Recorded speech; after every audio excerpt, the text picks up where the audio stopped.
السلام الله العلي العظيم. الله أكبر الله أكبر الله أكبر الله أكبر. أشهد أن لا إله إلا الله. أشهد أن لا إله إلا الله. أشهد أن محمدًا رسول الله. أشهد أن محمدًا رسول الله. حي على الصلاة. حي على الصلاة. حي على الفلاح. حي على الفلاح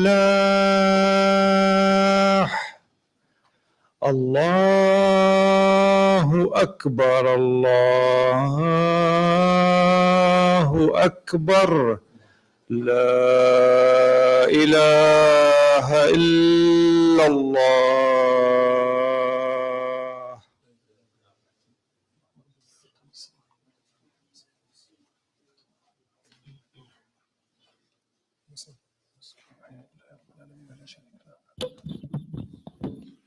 إن الحمد لله نحمده ونستعينه ونتوب إليه ونستغفره ونعوذ بالله من شرور أنفسنا ومن سيئات أعمالنا من يهدي الله فلا مضل له ومن يضلل فلا هادي له وأشهد أن لا إله إلا الله وحده لا شريك له وأشهد أن محمدا عبده ورسوله صلى الله عليه وعلى آله وصحبه وسلم تسليما كثيرا. أما بعد.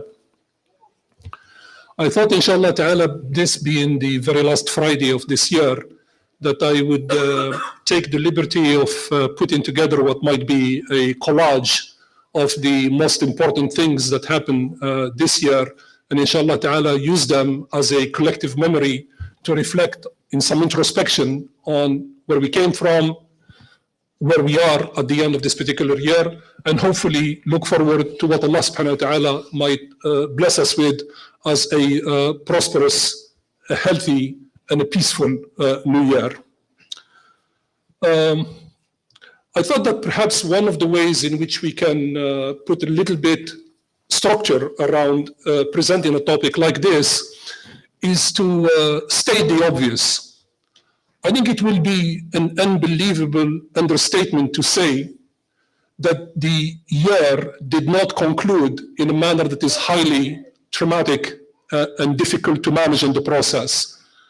We saw what amounts to nothing short of a catastrophe of human tragedy in the cruelty on one side of what human beings can visit upon each other in murder and mayhem and genocide and all kinds of terrible labels and epithets you can put on something. And on the other side, we've seen what the face of suffering looks like. What happens when the human sanity vacates people's minds and we get abandoned to the worst angels of ourselves, and we see who pays the price. Women and children who have been slaughtered in mass, not simply undermining our basic humanity, but quite frankly, undermining just about everything of the value system that we believe in as civilized human beings, and what we should never allow to happen, or what we should never do. It's an amazing thing with this species. The last extinction event that caused human beings to dominate this planet was 65 million years ago. But this creature here with two legs and eyes that looks like us, that has been around for 2 million years in refinement, boy, oh boy, oh boy, it's not going well. It's not going well. It continues to be incredibly cruel, an incredible work in progress that we all have to take responsibility to make sure that we improve about this condition. And the improvement about this condition has to come down to, quite frankly, personal responsibility. I'll tell you that I am one of the people that have become very adverse to the idea of a lot of people who from a pulpit give us all kinds of prescriptions about how to fix the world and how to fix 1.5 billion Muslims and how to fix all of world peace and all that. And we can't keep our family together with 4 members in it. Like, come on, right? I mean, it starts with basics. So if we can't exercise our own humanity in order to be the best human beings that we can be individually, and then have the beneficiaries who are around us benefit from the best character that we can model and display, I'm not exactly sure that I have an appetite to sit through something and listen for an hour or somebody pontificating about how they have the formula for solving all of world peace, because I just don't believe it. So that's why it requires that we really think about, and as such, my focus of this year in review will be highly and deeply personal. So the first thing on how I think about these things is to go back to the Quran and understand that the gift of time comes in ebbs and flows. Allah subhanahu wa ta'ala says in Surah Ali Imran, if you wish to review the verse later on for yourself, it's verse 140, 140. وَتِلْكَ الْأَيَّامُ نُدَوِّلُهَا بَيْنَ النَّاسِ. Verily, these are the days of victory and defeat that we gift people in turn. نُدَوِّلُهَا, that means we give them to people in turn. Some civilizations ascend and others collapse. Some groups of people are successful and others are struggling. But it never stays that way. The heroes of today are forgotten tomorrow, new heroes come, and the cycle of time continues to move around. To what purpose? Is it that God is trying to play a mad joke on people just by putting them into a wheel of time that goes around forever? No.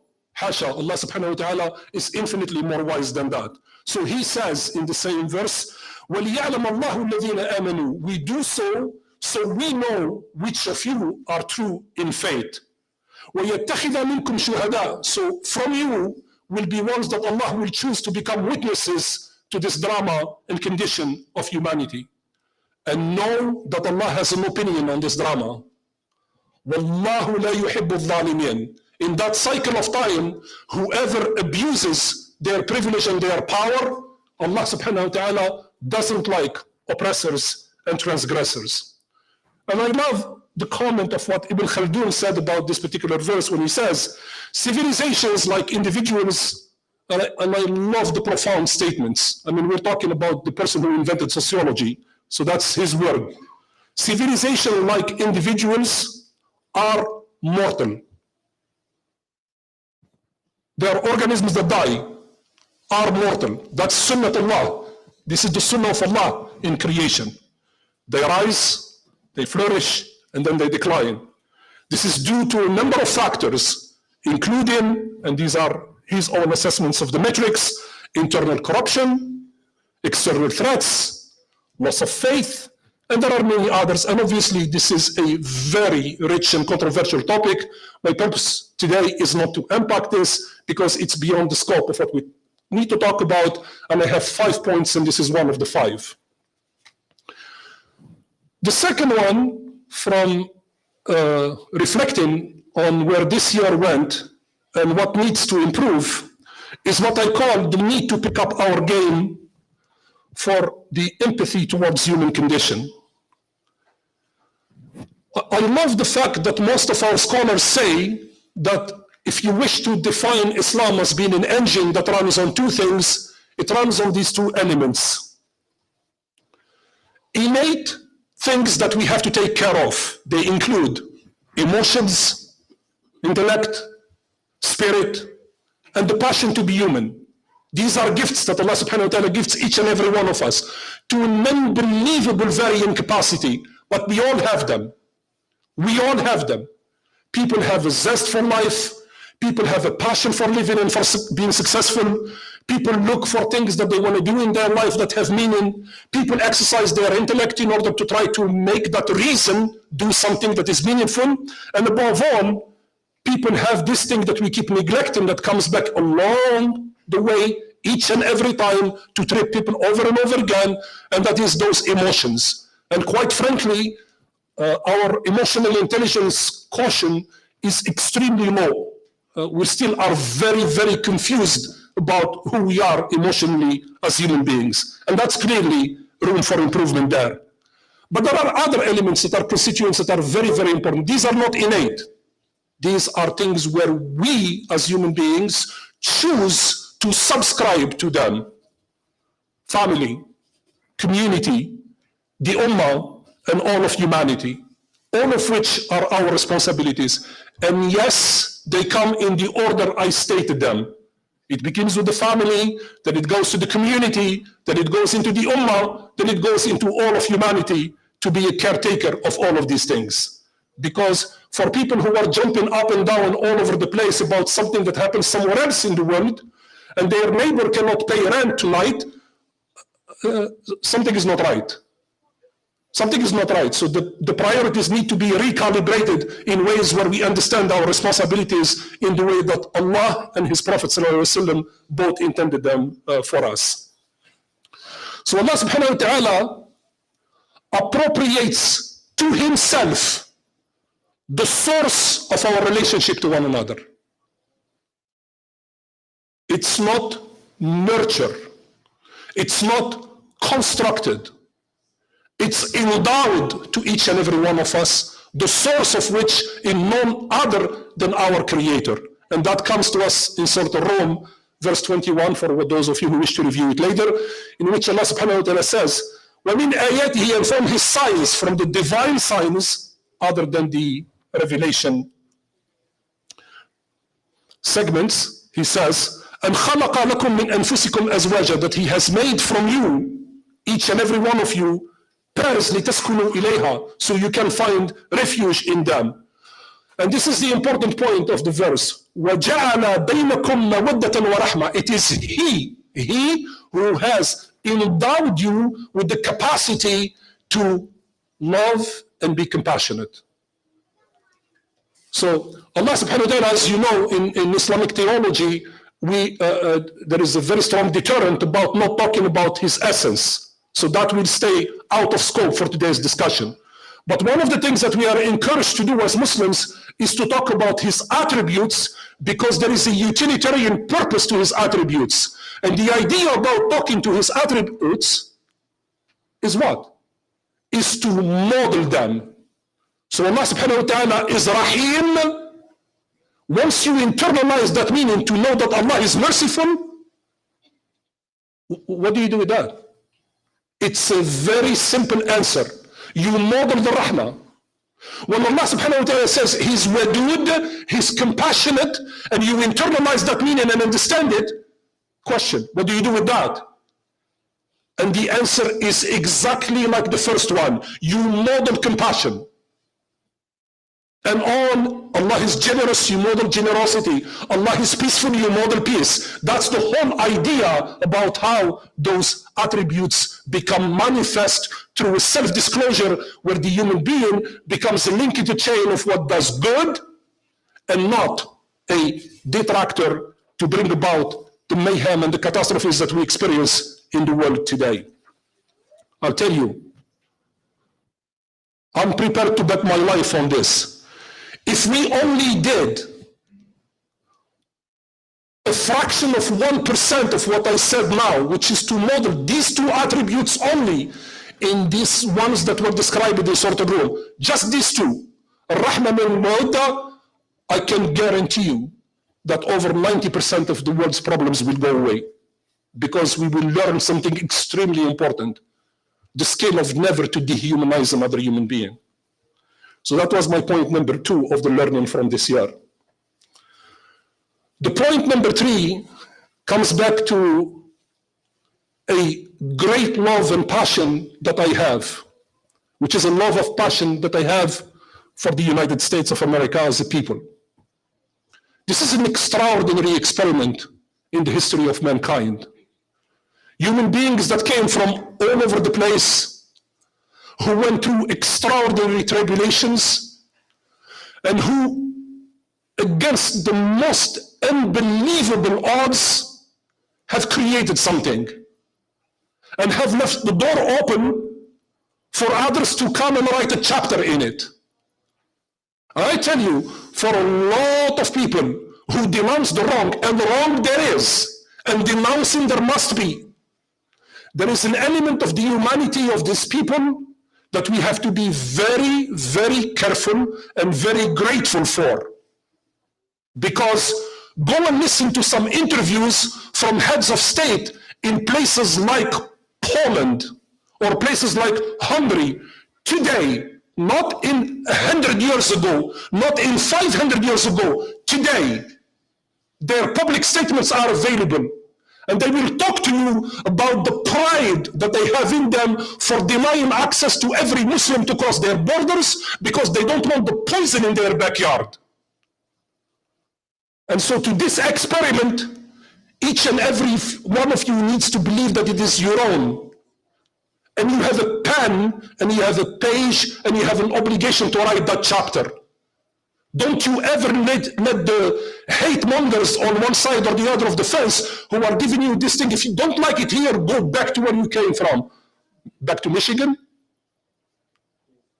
Is that what you want me to go back to? What does that mean?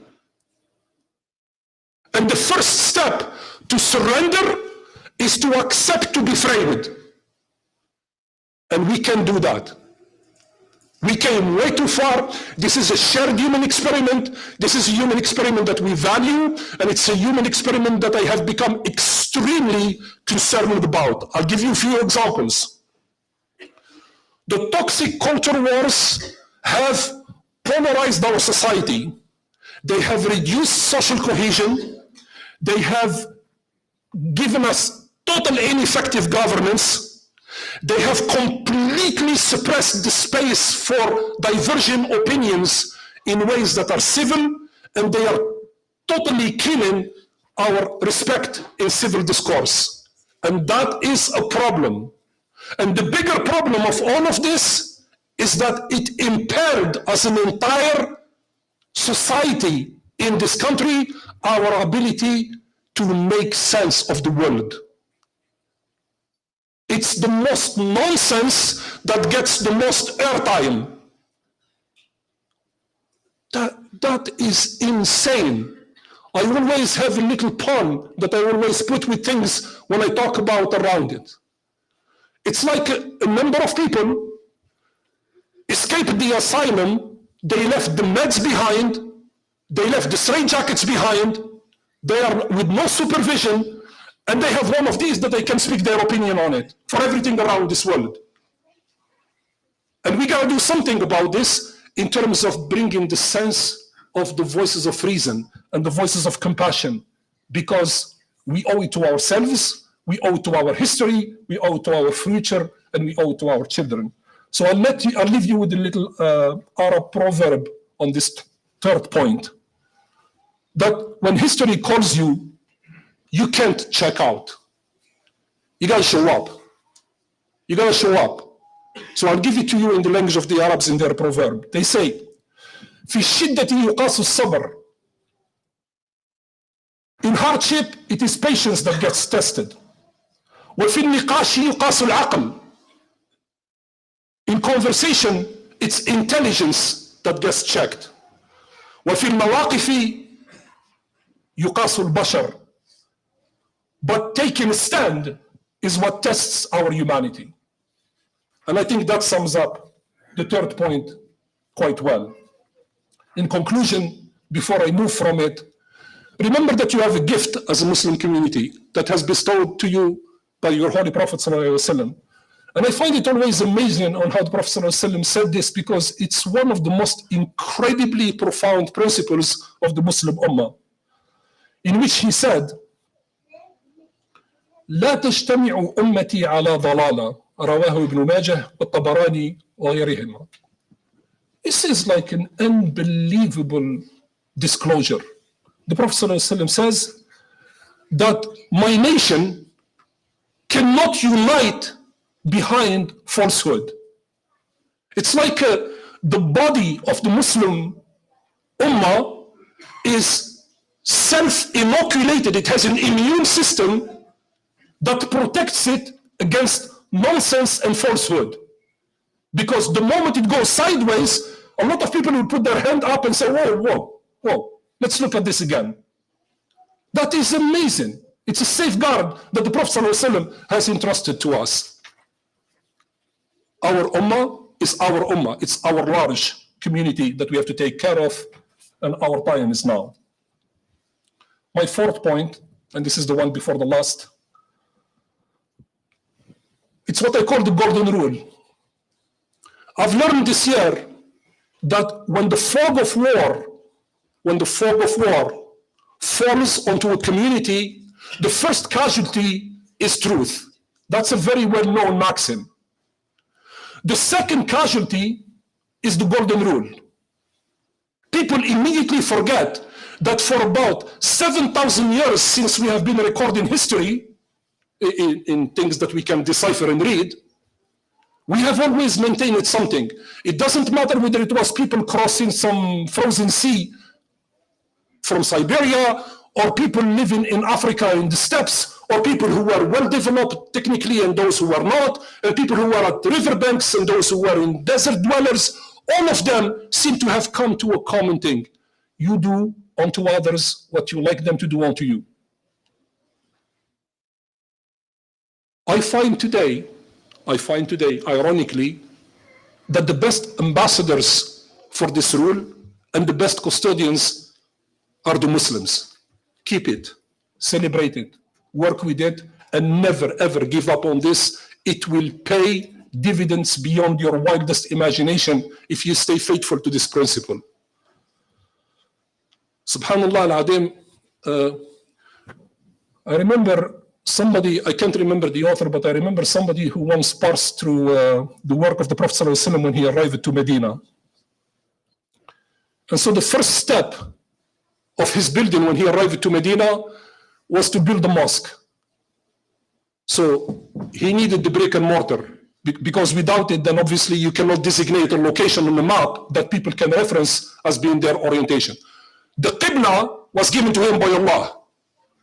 وَلَنُوَلِّيَنَّكَ قِبْلَةً تَرْضَاهَا, and we will give you a direction for your faith that will satisfy you. That was a commitment that God made to him, and he delivered on that commitment directly to him. So he told him, point to Mecca.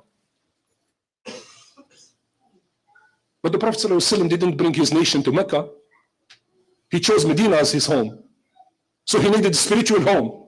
So to go and build a home for that spirit that's called Islam, he chose Medina to go and build it. But now that he had that crucible to put Islam in it, what was the second step that the Prophet ﷺ did in Medina? He brought the Muhajirin and he brought the Ansar, the immigrants and those who were the supporters. وَآخَى بَيْنَهُمْ, and he created the brotherhood between these two communities. After he had these two building blocks, then he built a community to which he invited others at the same time. And what I find absolutely fascinating, when the time came, the prime time to have a rendezvous with history, for the people of Medina to deliver on their values and their characters,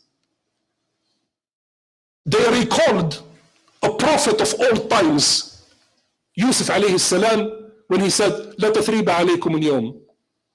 You are all forgiven for what it is. These are rival clans and communities that exists between people of Medina to Medina, Mecca to Mecca, Mecca to Medina.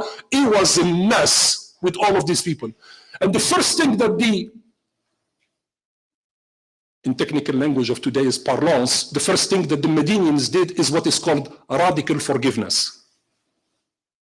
We're ready to step into this. We'll put all of the skin in the game. And that's why we have today the place of that graces in this earth, the right and the privilege to carry the body of the Muhammad sallallahu alaihi wasallam is none other than Medina, because of that investment he made in it. So I'd like to close with the final idea. And the final idea is to never forget, when we do an introspection and we look at the tough spots and the blind spots, to always also look at the bright spots. So I did a little homework in preparing for this. So I'm at an age now where I have to struggle a little bit with my memory. So I couldn't remember the exact dates. This community started in 1979, and many of the ones who gifted it to us have blessed us, and may Allah subhanahu wa ta'ala accept them in their rahmah, and also accept them for all of what they have done to get us started, and some are still here. It was in Cambridge, and then it came to this building here in 1986. 2 years later, the Islamic school started. It was a 12-room house. This ground on which you are sitting was a 12-room house. One of my first lectures here in 1988, when I came in and gave it, it was to have people listen. It was like a fire brigade. So you talk to someone who then tells to someone, what did he say? I can't hear. Sorry, what did he just say? And we have to pass the information from one thing to the other. Just look. Just look where we came from. Not where we're going, Just look where we came from and look around you. Sometimes it's standing because we can't find enough places. When we have to come together, we have to go and get some gym in some place in big events because we can't put enough people into the room. Why? Because at every step, people have invested selflessly behind the screens and never, ever asked for anything back. Community size. A school today that has 2 shifts as a weekend school. Religious services, weddings and funerals, programs from fundraising to social justice, outreach and interfaith, youth programs with scholarships, talent building. There is a generation of women leaders that came through this community to start to take the highest office in representing the management of the community by becoming presidents in it. And continued facility growth and countless volunteers. How can you not be proud? And how can you not be thankful? And you should. Yes, it's the tragedy of life as Muslims that we always have to walk life with the joy on one side of our heart and the call on the other hand because some member of us is suffering somewhere. That's life. It just deals us a hand and we have to deal with it. But we can't let the world always be painted one color or the other. There's a lot that has gone into this, and there's a lot that has been achieved, and a lot that you have to be proud of, and an amazing foundation to go and build on it for future times to come. Because at the end of the day, that's what it is all about. We are all just in this relay race. We do our part, we pass the baton, and hopefully somebody else starts on a more level field, an easier plane to climb, and then go do what they need to do. And for all of that, I want to congratulate you for this entire past year, and I ask Allah subhanahu wa ta'ala for all of your hard work, for everything that you have endured, inshallah ta'ala, to accept it from you for His sake. And ask Allah subhanahu wa ta'ala to always grace and protect this community. وأقول قولي هذا وأستغفر الله لي ولكم فاستغفروه فيفوز المستغفرين.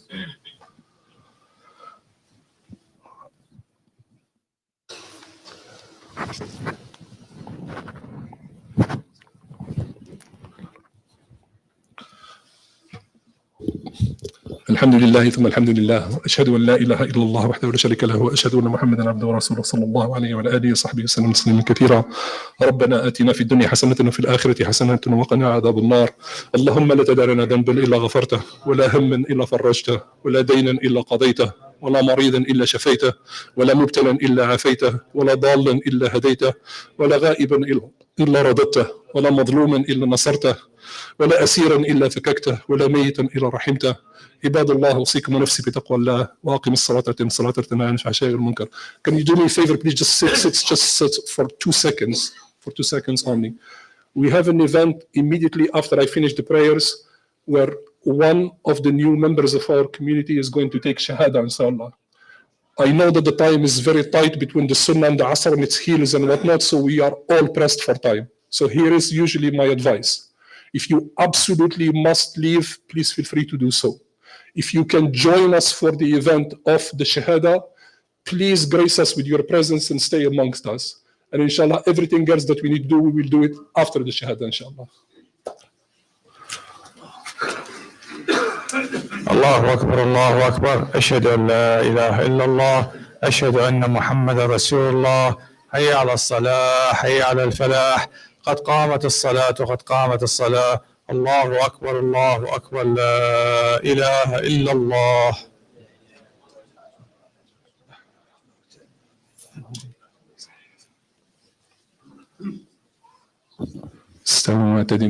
Can you please go to your right? There is room on your right. Fill more rows by going to your right, please. Just keep following to your right until you fill the rows on the right.